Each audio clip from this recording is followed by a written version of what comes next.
ఇప్పుడే country delight app ని download చేసుకోండి. Download the country delight app now. ప్రస్తుతం మనతో పాటు లైవ్ కాల్లో అందుబాటులో ఉన్నారు ఆంధ్రప్రదేశ్ హైకోర్టు అడ్వకేట్ రజనీ గారు. ఆమెతో మాట్లాడదాం. ఎందుకంటే ఆపరేషన్ సింధూర్ ఇద్దరు మహిళలతో సక్సెస్ఫుల్గా చేసింది భారత ప్రభుత్వం. అందుకోసమే లేడీ అడ్వకేట్తో మాట్లాడదాం. నమస్తే అండి రజనీ గారు. నమస్తే నిరుపమ గారు. చాలా మంది ఉద్దండులు ఉన్నా కూడా ఇద్దరు మహిళలు ఆపరేషన్ సింధూర్ని సక్సెస్ఫుల్గా తీసుకెళ్లారు. ఒక మహిళగా మీకేమనిపిస్తుంది? మీరేం చెప్తారో చెప్పండి. 100% దీని గురించి ఖచ్చితంగా మహిళలే మాట్లాడుకోవాలండి. ఎందుకంటే గతంలో పాకిస్తానీ తీవ్రవాదులు భారతదేశం మీద ఈ కాశ్మీర్ పరిసర ప్రాంతాలు పెహల్గాం మీద దాడి చేసినప్పుడు ఆడపిల్లలు ఆడవాళ్ళు బలహీనులని చెప్పి వాళ్ళని చంపకుండా వదిలేసి వాళ్ళ కళ్ళ ముందు వాళ్ళ భర్తల్ని చంపి వాళ్ళకి చావు దెబ్బ కొట్టినటువంటి పాకిస్తాన్ అడిగినా కూడా మీరు పోయి మోడీకి చెప్పుకోండి, మేము మిమ్మల్ని చంపట్లేదు, మేము మోడీకి చెప్పడం కోసం మిమ్మల్ని వదిలేస్తున్నాం అని చెప్పి మరీ చంపారు హస్బెండ్స్. వాళ్ళని చంపడం కూడా వేస్ట్ అనుకున్నారండి. లేడీస్ ని చంపడం కూడా వృధా, వీళ్ళు ఏమీ చేయలేరు, వీళ్ళు హార్తనాదాలు పెట్టుకొని మోడీ గారికి చెప్పుకుంటారన్న ఉద్దేశంతో వాళ్ళని చంపకుండా వదిలేసినారండి. కానీ ఎవరైతే ఆడవాళ్ళని బలహీనులుగా భావించినటువంటి పాకిస్తానీకి ఈ రోజు చావు దెబ్బ కొట్టబోతుండి ఇద్దరు మహిళలండి.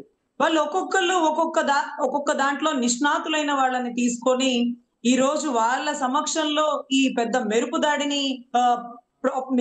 దాడిని ఏదైతే అనలైజ్ చేస్తున్నారో పెద్ద పెద్ద నిష్ణాతులైనటువంటి రక్షణ శాఖ మంత్రులు ఉన్నారు, ఇంకా కమాండర్లు ఉన్నారు, ఆర్మీ చీఫ్లు ఉన్నారు. వీళ్ళందరూ కూడా ఈ ఆడవాళ్లతో చేపిస్తూ, ఈ ఇద్దరు మహిళలతో చేపిస్తూ ఆపరేషన్ సింధూర్ అంటూ మీ సింధూర తిలకాన్ని తుడిపేసిన వారికి మీరే రక్త సింధూరాన్ని మార్చండి, రక్త సింధూరాన్ని పెట్టండి అంటూ ఈ రోజు వారిద్దరిని వెలుగులోకి దింపడం జరిగిందండి. నిజంగా మేము ఎవరా వీళ్ళు అని ఆలోచించి అసలు ఇప్పటి వరకు వీళ్ళని మేము అంటే ఆర్మీ చీఫ్ లో రక్షణ శాఖ మంత్రినే చూసినాం, కానీ వీళ్ళెవరో మనకు తెలీదు.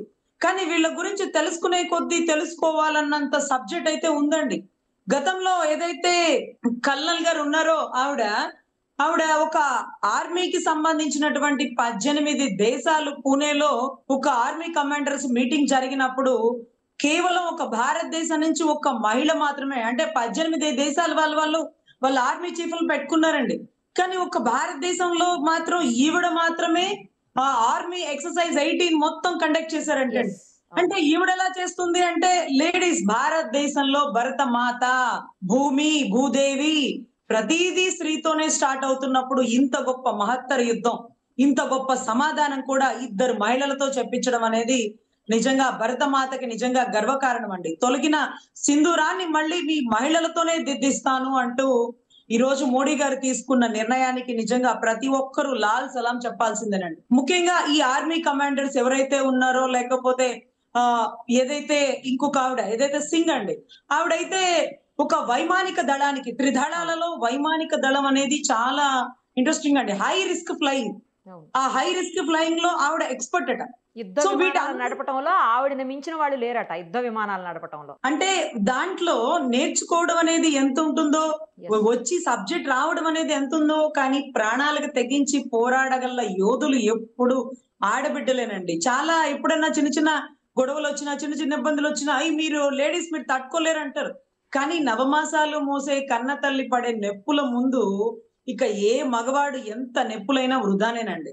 సో అటువంటి ఆడబిడ్డల్ని మీరు తొలగిపోయినా అంటే అసలు ముఖాన బొట్టుంటే చంపేస్తారా అని ఇమీడియట్ గా అక్కడికక్కడ వాళ్ళు ప్రాణాలని కాపాడుకోవడం కోసం భర్త ఉండగా భర్త పక్కనే వాళ్ళు బొట్టు తుడిపేసుకునే పరిస్థితి నిజంగా ఒక హిందూ సమాజం మొత్తం తలదించుకునే పరిస్థితికి తీసుకొచ్చారండి పాకిస్తాన్ వాళ్ళు. అసలు అంటే ప్రాణాలు కాపాడుకోవాలి, ఇమ్మీడియట్ గా బొట్టు తుడిపేసి భర్త పక్కనే నేల మీద పడుకున్నటువంటి ఏదైతే అసలు ఒక ఆంధ్రాకి సంబంధించినటువంటి ఆడబిడ్డ చెప్తుంటే అభిందోర్ ముస్లిం అంటూ ఇంకా డౌట్ వస్తే ప్యాంట్ కూడా ఇప్పదీసి చెక్ చేసే అంట దౌర్భాగ్య పరిస్థితిలో ఈ రోజు తీసుకొచ్చారంటే. అయినా కానీ మీరు గమనిస్తే నిరుపమ గారు, దేశ వ్యాప్తంగా ఎక్కడ హిందూ ముస్లిం గొడవలు లేవండి. ఎందుకంటే సమస్య మన భారతదేశ ముస్లింస్ తో కాదండి, పాకిస్తాన్ ముస్లింస్ తో కూడా కాదండి, కానీ పాకిస్తాన్ ముస్లిం కి సంబంధించిన జిహాదీ లాంటి తీవ్రవాదులతోనండి. మీరు గమనిస్తే ఈ మధ్య కాలంలో పాకిస్తాన్ లో ఒక మసీదులో జరిగింది. ఎందుకు ఇలా తయారయ్యారు పాకిస్తాన్ కి సంబంధించిన తీవ్రవాదులు? ఎందుకు ఇలా భారతదేశంలో మహిళలనో లేకపోతే మగవాళ్ళనో భారతదేశంలో హిందువులనో ఇబ్బంది పెడుతున్నారు అంటూ మసీదులో ప్రార్థనల సమక్షంగా మనం విన్న మాటలండి, నమాజ్ లో విన్న మాటలు. అంటే దాని అర్థం ఏంటంటే పాకిస్తానీ ముస్లిమ్స్ కూడా ఈ తీవ్రవాదాన్ని ప్రోత్సహించట్లా, కానీ కొంతమంది మారు మనసు పొంది జిహాదీలుగా మారిపోయి ఏదో వారి మతాన్ని ఉద్ధరించడం కోసం ప్రాణాలకు తెగించి భారతదేశంలో ఉన్న హిందువులను చంపేస్తే అల్లా మెచ్చుతాడా అండి? అలా అని ఖురాన్లో రాసుందా అండి? ఇక్కడ అసలు ఎంత వండర్ అంటేనండి, గతంలో అమెరికా ఏదైతే బిన్ లాడెన్ మీద దాడి చేయడానికి చుట్టుపక్కల వారు ఎవ్వరిని ఇబ్బంది పెట్టకుండా బిన్ లాడెన్ ఇంటి మీదే మెరుపు దాడి చేసి అతన్ని మాత్రమే సంహరించింది, అది పక్క వాళ్ళకు కూడా తెలియనటువంటి సీక్రెట్ గా. సో అదే రకంగా ఈ రోజు మోడీ గారు ఏదైతే చేసినారో చాలా వండర్ అండి. ఈ 9 ప్రదేశాలు కేవలం ఉగ్రవాద స్థావరాలే. అంటే పాకిస్తాన్ సైన్యంతో యుద్ధం చేయలేదండి, వాళ్ళని మెరుపు దాడి చేసిన వారికి అర్ధరాత్రి చుక్కలు చూపించి ఈ 9 ఉగ్రవాద స్థావరాల మీద దాడి చేశారు. అంటే దాని అర్థం ఏంటంటే అసలు ఎవరి మీద ఎవరికి కోపం లేదండి, ఎవరిని ఎవరు ఇబ్బంది పెట్టుకోరండి. కానీ ఎవరన్నా మనల్ని ఇబ్బంది పెడితే కనీసం సెల్ఫ్ డిఫెన్స్ కూడా లేకుండా ఈ త్యాగం, ఈ సహనం, ఈ అహింస, ఈ పదాలన్నీ ఎందుకు ఎప్పుడు ఎక్కడ ఎలా వాడాలో కూడా తెలీదా అన్నంత పరిస్థితికి తీసుకొచ్చారండి. అసలు కాశ్మీర్ నుంచి కన్యాకుమారి వరకు భారతదేశంలో ఒక్క భాగమే, భారతదేశమే అంటూ అప్పట్లో సర్దార్ వల్లభాయ్ పటేల్ గారు బాపూజీ గారిని అడిగారంటండి.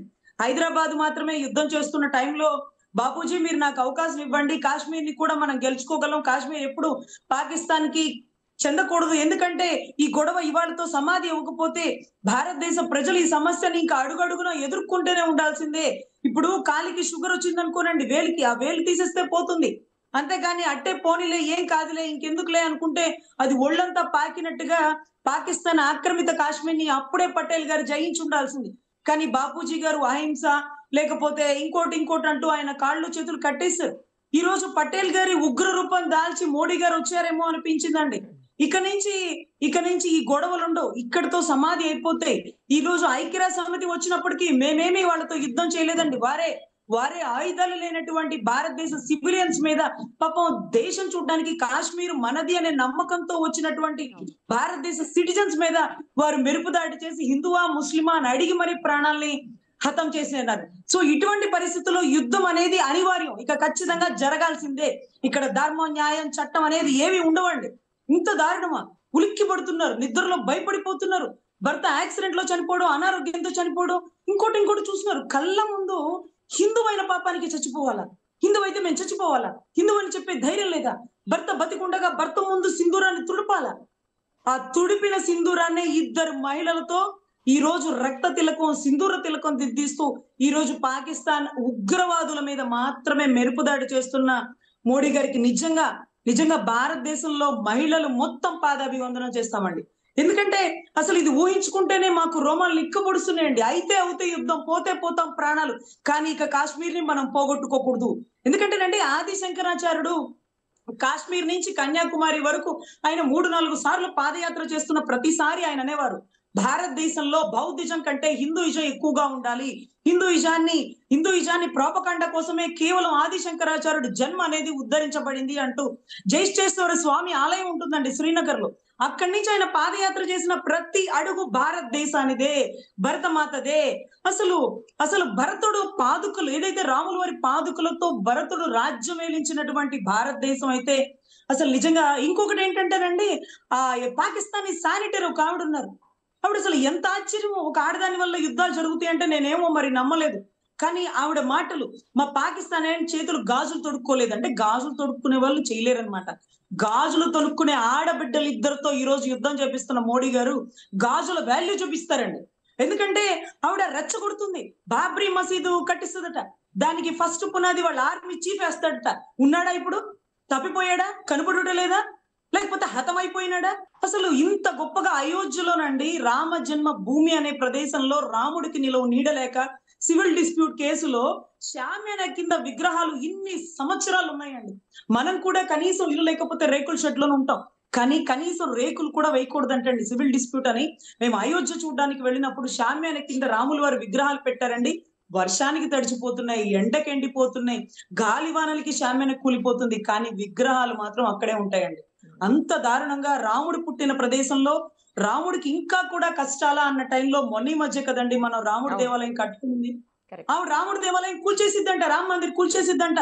బాబ్రీ మసీద్ కు ఇటుకంట పాకిస్తాన్ ఆర్మీ వచ్చి వేస్తారట, లేకపోతే పాకిస్తాన్ ఆర్మీ చీఫ్ ఫస్ట్ ఇటుక తెస్తాడంట. ఆ ఇటుక పదం ఎందుకు వాడారంటేనండి, ఎన్నో సంవత్సరాల నుంచి ఒక ఇటుక చేత్తో పట్టుకొని దాని మీద జై శ్రీరామ్ రాసుకొని ప్రతిసారి ఆ ఇటుక ఒక్కసారన్నా మన దేశం నుంచి, మన రాష్ట్రం నుంచి ఆ ఇటుకను పంపించాలి, అయోధ్యకి ఒక ఇటుక మనది, మన రాష్ట్రం దవ్వాలి, మన జిల్లా దవ్వాలి, మన మండలాలు దవ్వాలని ఇటుకలు దగ్గర పెట్టుకునేవారండి. అందుకనే ఆవిడ ఆ పదం వాడింది.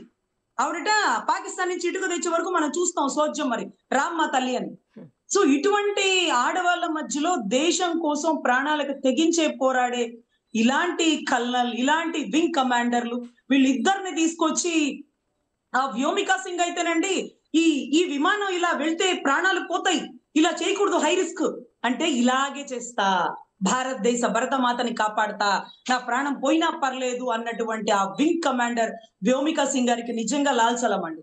నిజంగా ఏదైతే కల్నల్ ఆర్మీలో ఆడబిడ్డలు ప్రాణాలు పోతే అంటే ఆర్మీలోనే చేరతాను, ఆర్మీలోనే పనిచేయాలి, ప్రాణాలకు తెగించి పనిచేయాలని ఒక గుజరాతీ మహిళ ఏదైతే ఎంఎస్సి బయోటెక్నాలజీ చదివిన బిడ్డ ఈరోజు ఆర్మీలో కల్నల్ గా ఉంటూ భారతదేశ ఆర్మీకి ఆయుపట్టుగా మారిందండి. సో ఇటువంటి ఇద్దరు మహిళలతో యుద్ధం చేపిస్తూ సింధూరం అంటే ఇంకొక పదం వాడుకోవాలండి. ఎందుకంటే నేను ఆ రోజు ఏదైతే రామ్ మందిర్ చూడడానికి వెళ్ళినప్పుడు శామ్యాల కింద ఉండేటటువంటి రాముడు విగ్రహాలు చూసి కన్నీటి పర్యంతం అవుతున్న టైంలో అక్కడ ఉండే 97 ఏళ్ల వృద్ధులు లేకపోతే 104 ఏళ్ల పెద్ద ఆయన వచ్చి చెప్పారు, రామ్ దూత్ హనుమాన్ భారత్ మే ఆ గయా, అబ్ కుచ్ గబ్రా మత్ కరో బేటీ, నువ్వు అసలు ఏడవద్దు, రామ్ దూత్ హనుమాన్ వచ్చాడు, ఖచ్చితంగా రామ్ మందిర్ నిర్మిస్తాడు ఓ మోడీ అంటూ మోడీ గారిని రామ్ దూత్ హనుమాన్ తో పోల్చారండి అక్కడ ఉండే పెద్దవాళ్ళు.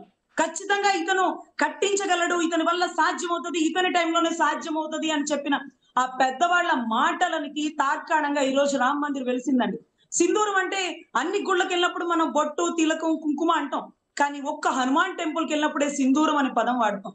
నిజంగా ఆ సింధూరం అనే పదాన్ని అన్ని రకాలుగా మనం మాట్లాడుకోవచ్చండి. అంటే అన్ని రకాల పర్యాయ పదాలు, ఒక రామ్ దూత్ హనుమాన్ సింధూర్ అనుకోవచ్చు, మన ఆడబిడ్డల నుదుటిన తొలగించినటువంటి సింధూర తిలకం అనుకోవచ్చు, what ever it may be.